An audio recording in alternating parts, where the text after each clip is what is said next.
जरी तू चुकला कधी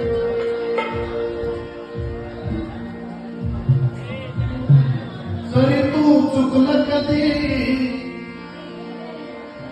एखाद्या वेळी माफ आहे जरी तू चुकला कधी